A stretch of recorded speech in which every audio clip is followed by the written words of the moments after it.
Hi అండి. ఈరోజు వీడియోలో ఇన్స్టెంట్‌గా పిజ్జా ఎలా చేయాలో చూద్దాం. ఇది చాలా టేస్టీగా ఉంటుంది. చాలా సింపుల్‌గా చేసుకోవచ్చు. బయట కొంటే పిజ్జా ఎక్కువ రేటు, నెక్స్ట్ హెల్తీగా ఉంటుందా అని డౌట్ ఉంటుంది కదా! ఇలా ఇంట్లోనే సింపుల్‌గా చేసుకోవచ్చు. తప్పకుండా ట్రై చేయండి. ముందుగా స్టవ్ వెలిగించుకొని ఒక గిన్నె పెట్టుకోండి. ఏదైనా బిర్యానీ గిన్నె పెట్టుకోవచ్చు. మీరు అల్యూమినియం గిన్నె అయినా పెట్టుకుని సిమ్‌లో పెట్టుకోండి. తర్వాత నేను చిన్న టీ గ్లాస్ వరకు ఇసుక వేసుకుంటున్నాను. మీరు దీని ప్లేస్లో మనం వాడే సాల్ట్ అయినా వేసుకోవచ్చు. ఏదైనా ఒక మీడియం సైజ్ ప్లేట్ని దీని మీద తిరగబెట్టండి. మీరు స్టీల్ ప్లేట్ కూడా తిరగబెట్టి పెట్టుకోవచ్చు. తర్వాత మూత పెట్టి సిమ్లో పెట్టుకుని ఒక 10 నిమిషాలు వేడి చేసుకోవాలి. ముందుగా కూరగాయలు రెడీ చేసి పెట్టుకోవాలి. ఉల్లిపాయలు, క్యాప్సికము, టమాటాలు ఉంటే సరిపోతుంది. మీ దగ్గర ఉంటే పన్నీరు, స్వీట్ కార్న్ కూడా యూజ్ చేసుకోవచ్చు. లేకపోతే ఉల్లిపాయలు, టమాటాలు, క్యాప్సికమ్తోనే చేసుకోవచ్చు.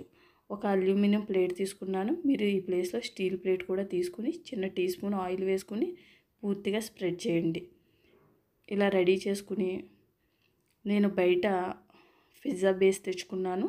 ఇంట్లోనే పిజ్జా బేస్ కూడా చేసుకోవచ్చు. తర్వాత ఎప్పుడైనా చూపిస్తాను. ఇలా బేకరీ షాప్లో దొరుకుతుంది. ఒక బేస్ తెచ్చుకుని ఇలా ఫోర్క్తో హోల్స్ పెట్టుకోండి. ఇలా పెట్టడం వల్ల మనం వేసే సాసులు లోపల కూడా వెళ్ళి బేస్ కూడా టేస్టీగా ఉంటుంది. ఇది మైనీస్ ఒక పెద్ద స్పూన్తో ఒక స్పూన్ వేసుకున్నాను. ఇది పిజ్జా లేక పాస్తా సాస్ అంటారు. ఇది పాస్తాలో కూడా వేసుకోవచ్చు. ఇది రెండు స్పూన్లు వేసుకుని ఇవి రెండు ఒకసారి కలుపుకుని ఈ బేస్కి అంతా పట్టేట్టు స్ప్రెడ్ చేసుకోండి. ఈ విధంగా అంతా స్ప్రెడ్ చేసుకున్నాక ఇది చీజ్ అంటారు. ఈ చీజు సూపర్ మార్కెట్లో అవి దొరుకుతుంది. ఇందులో 5 స్లైసెస్ వరకు ఉంటే నేను 5 యూజ్ చేశాను. ఎందుకంటే చీజ్ ఎక్కువ వేసుకుంటే బాగుంటుంది కాబట్టి. దీన్ని నేను క్యారెట్ అవి తురుముతారు కదా, దాంతో తురుముకున్నాను. లేకపోతే మీరు చిన్న చిన్న ముక్కలు కూడా కట్ చేసి పెట్టుకోవచ్చు.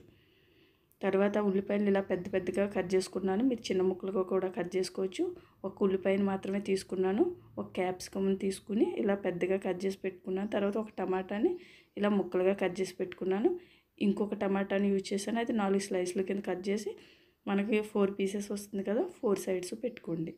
పన్నీర్ని కొద్దిగా ఆయిల్ వేసి ఒక స్పూన్ ఆయిల్ వేసి పన్నీర్ని ఫ్రై చేసుకుని పెట్టుకున్నాను. ఇది కూడా పెట్టుకుని స్వీట్ కార్న్ అయితే స్టీమ్ చేసి పెట్టుకున్నాను. ఇవి కూడా వేసుకోవచ్చు. మన దగ్గర ఏ వెజిటేబుల్స్ ఉంటే అవి వేసుకోవచ్చు. ఇవన్నీ వేసుకున్నాక ఇవి చిల్లీ ఫ్లేక్స్ ఎండుమిర్చి ఉంటుంది కదా, వాటిని డ్రై రోస్ట్ చేసి మిక్సీలో వేసుకుంటే ఇలా చిల్లీ ఫ్లేక్స్ రెడీ అవుతుంది. లేకపోతే రెడీమేడ్ కూడా దొరుకుతుంది. ఈ ఒరిగానో సూపర్ మార్కెట్లో ఉంటుంది. ఇలా డబ్బా తెచ్చి పెట్టుకుంటే చాలా పిజ్జాలే అవుతాయి. ఇవి ఎంత ఎక్కువ వేసుకుంటే అంత బాగుంటుంది. మళ్ళీ సేమ్ మొజరెల్లా చీజ్ వేసుకుని తురుము వేసుకోవాలి.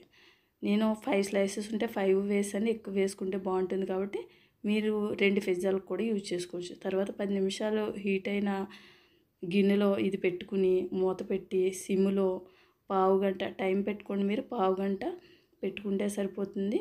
ఈ చీజ్ కరిగి మనకు అర్థమవుతుంది కుక్ అయినట్టు. ఇలా పావుగంట తర్వాత దీన్ని జాగ్రత్తగా తీసుకోండి.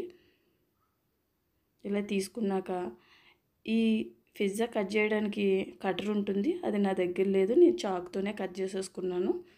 ఇలా 4 భాగాల కింద అయినా కట్ చేసుకోవచ్చు. మనం చిన్న పీసులు కావాలంటే ఒక 8 పీసెస్కైనా కట్ చేసుకోవచ్చు. ఈ విధంగా చాకుతో కూడా బాగానే కట్ అయ్యింది. చూపిస్తాను అది కూడా. ఇలా చాకుతో కట్ చేసాం మేము.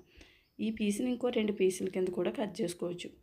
సేమ్ మనం బయట కొన్నట్లే ఉంటుంది. చాలా టేస్టీగా ఉంటుంది. తప్పకుండా ట్రై చేయండి. అంతేనండి. ఈ వీడియో మీకు నచ్చినట్లయితే లైక్, షేర్, సబ్స్క్రైబ్ చేసుకోండి. సబ్స్క్రైబ్ తప్పకుండా చేయండి. Thank you for watching. Bye bye.